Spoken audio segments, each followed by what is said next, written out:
Another day, another listing. At yan guys, papunta tayo sa isa nating listing dito sa Sonoma, ang subdivision na may mahabang daan bago makarating sa gate, kung saan pwede na kayong mag heart to heart talk ng misis nyo. Kudos guys, actually ang ganda nito. Sa left side natin, yung future development niyan ay commercial. Yan talaga ang magiging development niya. So, ayan guys, nakarating na tayo ng gate. Yung house for rent na listing natin guys ay malapit lang sa clubhouse. From entrance, estimate ko wala pang 1 minute, nandito na tayo sa listing natin. Nandito na tayo sa listing natin sa Sonoma. Ayan. Actually, exclusive to sa atin itong property na to. Yan. Matagal ko na kasing ka-transaction yung may-ari niya itong bahay. Then, lahat ng property niya, halos tayo lahat nagmamanage. Ng mga for rent, yan. Yan. Isipin mo bahay mo to. Tara na, pasok na tayo kasi nag-aantay yung mga bata.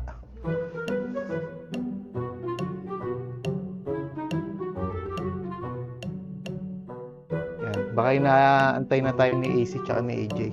AJ, AC, ay wala. So yan guys. So guys, na-open na natin yung ilaw. Yan, makikita nyo, nakabukas na yung ilaw.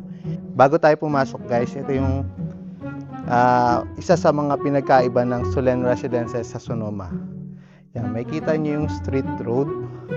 So kapag may nag-parking dito, hindi na makakalusot kapag nag-double parking tayo. Pero sa Solen Residences, kahit mag-double parking yung mga house owner doon, kasyang-kasya pa rin yung dadaan na sasakyan. And yan, same naman sila na semi-underground utilities, pero yung mga 3-line roads nila iba. So dito, nakapasok sa lupa. Yan. Pero which is maganda pa rin naman kasi madadaanan natin diretso. Pero yun nga, medyo lumiit itong street road nila. Guys, isa sa mga nagustuhan talaga natin dito sa Solen Residences, yung street road at 3-line road nila. Yan. Kung mapapansin nyo, dito sa Solen, meron talagang nakalaan na space para sa mga puno. Yan. Kaya ang lapad ng kalsada nila. Okay guys, balik tayo sa property. This property is a 224 square meter lot with approximately 280 square meter floor area.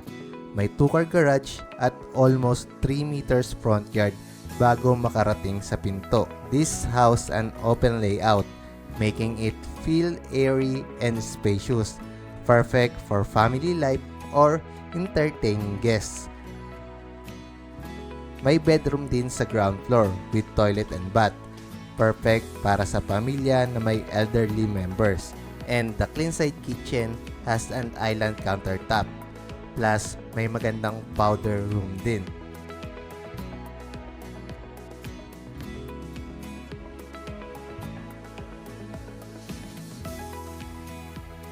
Meron din tayong dirty kitchen at beside that, ang maid's room na may sariling toilet and bath. And now, we're going upstairs. Dito guys, may family area tayo at 3 bedrooms with built-in cabinets. Plus, may common comfort room din.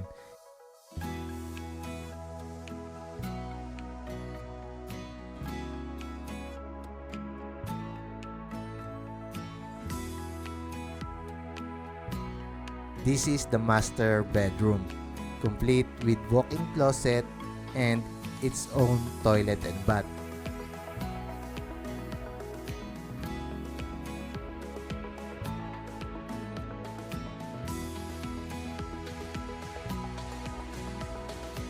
Of course, favorite spot natin, the terrace. Perfect para sa morning coffee, sunset watching, o simpleng chill lang with the view.